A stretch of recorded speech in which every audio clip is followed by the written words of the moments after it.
No mind. So No. we were kind of freaking out as they were taking away our newborn baby to the NICU. One minute the nurse is there doing sort of the normal test that she's been doing the last couple hours, and the next she scooped up Maxine and ran out of the room and said, "I'm going to the NICU." Like, what do I do, right? On one hand, I want to follow the baby, but on the other hand, my wife had just had a 13-hour delivery in an emergency C-section. But she said, follow the baby, so I followed the baby. But man, that nurse was moving. I didn't know where the NICU was, but I became intimately familiar with every turn, every tile, every hallway light bulb that flickered over the next few days. But this is not the story of how Maxine came into this world. This is a tale of parallel journeys and how they sometimes end in very different places. Now, a neonatal intensive care unit resembles a baby viewing room, kind of common in old movies and TV shows, but nicer, fancier, and high tech. We had a big rectangular room with 8 bassinets spread about, and a variety of machines were connected at the head of each bassinet, and a thin white plastic curtain gave just the barest modicum of privacy when drawn between them.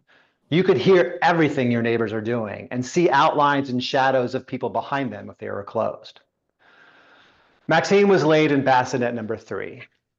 I do not remember how many other babies were there that day, but I do know there was a baby in number 4, and the baby's dad was there. Now, I recognize him from the delivery waiting room just a few hours the day before. My parents were waiting out her delivery in that waiting room, and so was his family. We are both coming out regularly with updates. I did not say a word to him during those times, and we weren't saying a word now as we were both processing this new environment we had all been thrust into. But our babies were neighbors over the next several days. I must have gone back and forth between the NICU and the recovery room 10 times a day, checking in on Maxine, checking in on my wife, shepherding family and close friends. Each baby was strictly only allowed 2 visitors at a time. So parents of babies in the NICU spent a lot of time escorting people through those doors, and me and the dad were no different.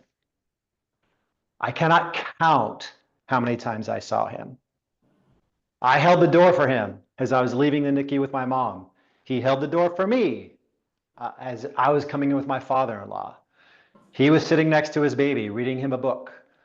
I was sitting next to mine, just letting her hold my fingers. We would glance sometimes, but never acknowledge each other's presence, yet alone say a word. As the days progressed, I got to smile a little bit more because Maxine was improving. Dad looked worse because his baby wasn't. One time I came in and there were 6 shadows outlined through the curtain dividing between us, clearly a violation of the 2-person protocol. But I could hear a priest baptizing the baby, and that violation was explained without any more words. I just simply bowed my head along with their prayers. We continued to shuffle our guests back and forth, still not a word between us, nor a recognition of the journeys we were on. On the 4th day, we got the news that Maxine was going to be released, and I bounded up to the NICU to tell her. Her neighbor's curtain was drawn between the bassinets, and the mom and dad were there, sobbing. Dad quietly, mom not so much. Their baby had died. I whispered Maxine's good news that she was going home so nobody else could hear. The next morning, I began the task of hauling 5 days worth of belongings and stockpiled baby accessories to the car.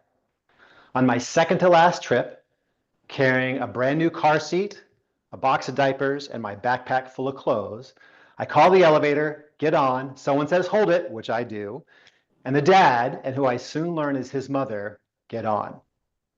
Our arms are literally full of the same things, evidence that we had both planned to bring a child into the world and safely back home. We lock eyes for the very first time. We finally acknowledge each other, not only our existence, but our shared presence in all of those different rooms. We both understood that our journeys ended in opposite places, his in sadness, mine in joy, even though we traveled only feet apart. It was time to say something, but I had nothing to say. Dude, I have no idea what to say to you. He replied, just that is enough. And the dad has never spoken to me, put his arms around me. I embraced him back, and we added tears to our shared experience.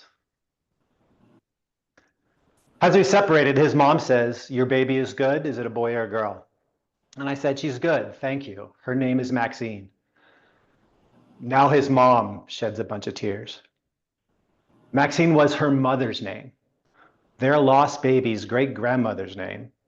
And now we are all feeling this little moment of something. I still don't know what to call it.